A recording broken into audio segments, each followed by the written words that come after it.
ஒண்ணும் இல்ல sir. All right, come on.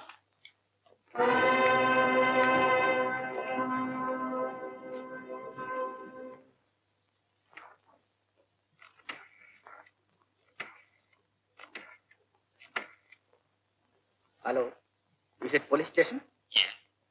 Mister பொன்னம்பலத்தின் மேனேஜர் சிதம்பரம் பேசுறேன். இன்ஸ்பெக்டர் இருக்கிறாரா? ஓ, ஏன் சார் இன்னைக்கு காலையில கள்ள நோட்டு விஷயமா அரெஸ்ட் பண்ணீங்களே மிஸ்டர் செல்வம், அவர் இப்ப ஜாமீன்ல விட முடியுமா? முடியாது சார். தேங்க்ஸ். என்ன சொல்றாங்க சிதம்பரம்? ஜாமீன்ல விடுறதுக்கு கோர்ட் உத்தரவு வேணுமா சார்? அப்படின்னா என் மகனை கூட்டிக்கிட்டே வர முடியாதுங்களா? பழுது என்னமா அப்படியே ஆரம்பத்திலே உங்க மகனை ஒழுங்கா வளர்த்திருந்தா இப்ப இந்த நிலைமை ஏற்பட்டு. சிதம்பரம், அப்படி எல்லாம் தப்பு செய்யறவன் இல்லைங்க என் மகன். அவன் இருக்கிற இடமே தெரியாது. அவன் வேலை கிடைக்காத நேரத்தில் நான் உங்களை போய் பார்த்தேன். ஏதாவது ஒரு வேலை தேடி கொடுத்துருக்கேன். எத்தனையோ தடவை சொல்லியிருக்கேன். அடுத்தவங்களுக்கு தொந்தரவு கொடுக்க கூடாதுன்னு அவனே கஷ்டப்பட்டு ஒரு வேலையை தேடிக்கிட்டு. வேதரத்ன மகன் இல்லையா? அந்த பரந்த மனப்பான்மை பெருந்தன்மை இல்லாமலா போ. தங்கம்மா, நாளைக்கு உன் மகனை எப்படியும் ஜாமீன்ல விடுதலையாக்கி நானே அழைச்சிட்டு அது வரையிலே நீ கொஞ்சம் பொறுமையா தன்று. உங்களை தாங்க நம்பி இருக்கு. என் மகனுக்கு ஏதாவதுன்னா தங்கம்மா, கலவரப்படுறதுனால எதுவுமே நடக்காது. பல்ல கடிச்சுக்கிட்டு நாம தான் அமைதியா இருக்கணும். நான் கவனிக்கிறேன், நீ போயிட்டு வா. வரேன்.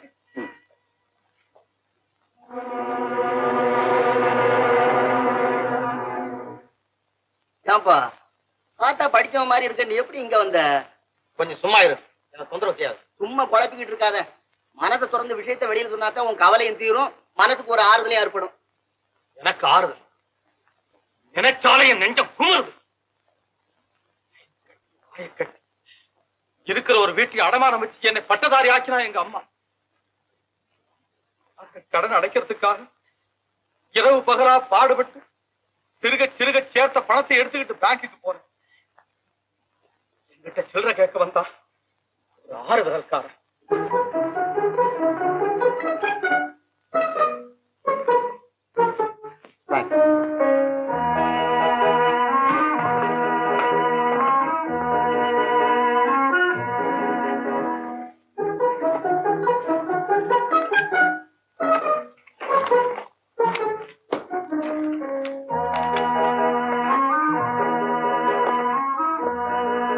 இருங்க சார், வர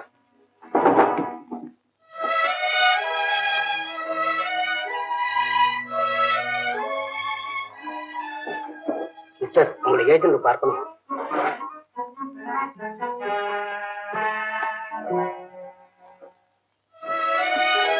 வாங்க உட்காருங்க. உங்க பேரு? Selvam. Good morning inspector. Good morning.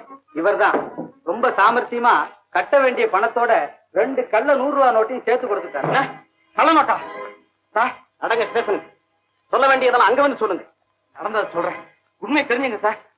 எவ்வளவோ சொன்னேன், உண்மையை நம்ப மறுத்து. நீ ஒருத்த உலகம் புரியாத ஆளப்பா. ஹரிச்சந்திரனையே பொய் பேச வைக்க முயற்சி பண்ண நாடு இது. இருக்கா? எப்படியாவது அந்த கையவனை கண்டுபிடிச்சு நான் நிரபராதிங்கிறத நிரூபிப்பேன். அது எப்படி முடியும்? நீ இருக்கிறது உள்ள, அவன் இருக்கிறது வெளியே. எக்கச்சக்கமா மாட்டிக்கிட்ட. தலையெழுத்துன்னு தண்டனை அனுபவிச்சுட்டு போ. அதை தவிர வேற வழியே இல்ல. வேற வழியே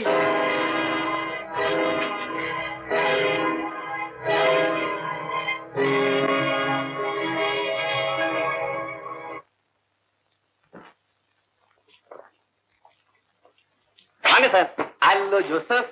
சார், இந்த கள்ள நோட்டு கோஷ்டியை கண்டுபிடிக்க உங்களை ஸ்பெஷலா நியமிச்சதை பத்தி ரொம்ப சந்தோஷம். ரொம்ப.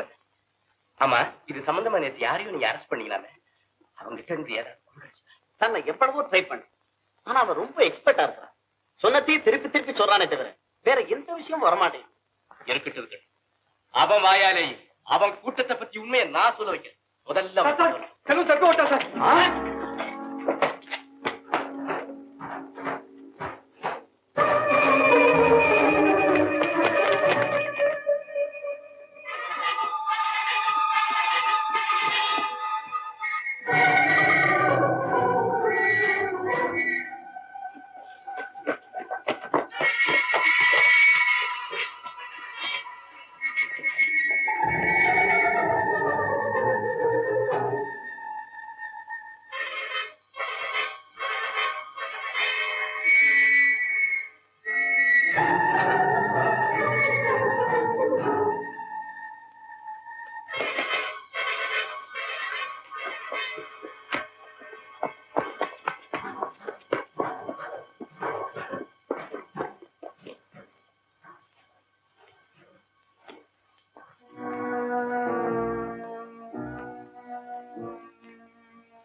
என்னால உங்களுக்கு ஒரு ஆபத்து வராது. நெருக்கடியான நிலைமையில இருக்க ஒரு நிரபராதி காப்பாற்ற புண்ணியம் உங்களுக்கு கிடைக்கும். நான் சொல்ற கேளுங்க. கண்ணை காட்டுங்க.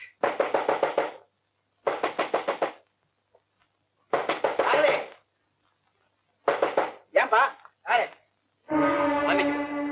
காவல்ல இருந்து தப்பி ஓடி வந்த கைதி உங்க வீட்டு மாடியில குதிச்சதை நான் பார்த்தேன். அப்படியா? மாடி தேடி பார்க்கலாம்.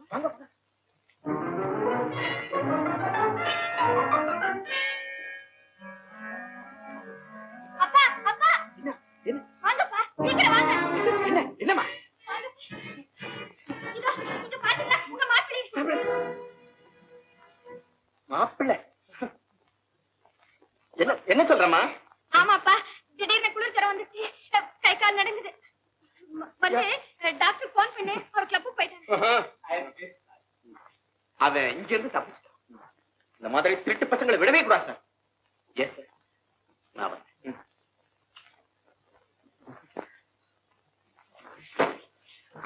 நீங்க செய்த இந்த உதவியை என் வாழ்நாள் முழுவதும் நான் மறக்கவே மாட்டேன். நீங்க உண்மையிலேயே நிரபராதி தானே? என் தாயின் மீது ஆணையா சொல்றேன். என்ன நீங்க நம்பலாம். உங்க முகத்தை பார்த்த உடனே தெரிஞ்சுக்கிட்டேன். உங்களை சந்தேகப்பட்டதுக்கு என்ன மன்னிச்சிடுங்க.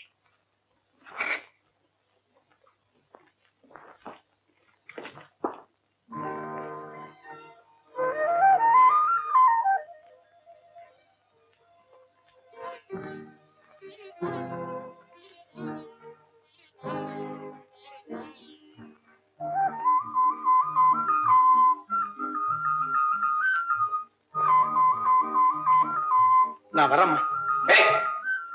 நில்லு. யார் நீ?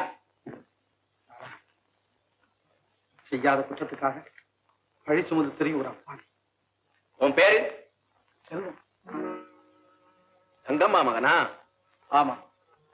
அந்த தெய்வத்துக்கு பிறந்த துரதிருஷ்டசாலி. செல்வம், நீ செஞ்ச காரியம் உன் குடும்பத்துக்கு மட்டும் இல்ல, என் குடும்பத்துக்கும் களங்கத்தை உண்டாக்கிடு. ஏன்பா உன் காலில் ஒட்டின சேர்த்த என் வீட்டுல கொண்டு வந்து பிறப்பு? ஐயா, இங்க நடந்த விஷயம் 4 பேருக்கு வெளியில தெரிஞ்சா கல்யாணமாகாத என் குழந்தைகளுடைய வாழ்க்கை என்ன கதியாகும்? பரிதாபப்பட்டு உதவி செய்ய வேண்டியதாமா. அதுக்காக பண்பு மீறி அவமானத்துக்கு ஆளாகலாமா? ஐயா, இதை பெருசுபடுத்தாதீங்க. ஆபத்துக்கு பாவம் இல்லைன்னு சொல்லுவாங்க. செல்வம், மனிதனுக்கு சுயநலம் இருக்க வேண்டியதான். ஆனா அது பிரத்யார பாதிக்கிறதா இருக்கக்கூடாது. இதே வயசுல உனக்கு ஒரு தங்கை இருந்து உன் வீட்டுல இப்படி ஒரு சம்பவம் ஏற்பட்டா என்னப்பா செய்வ? எனக்கு ஏற்பட்ட சோதனை இப்படி ஒரு எதிர்பாராத சம்பவத்தை உண்டாக்கி தவறு செய்யறவங்க ஒவ்வொருவரும் கடைசியா உபயோகிக்கிற வார்த்தை இதுதான். செல்வம், வந்ததுதான் இப்படி வந்த போறதாவது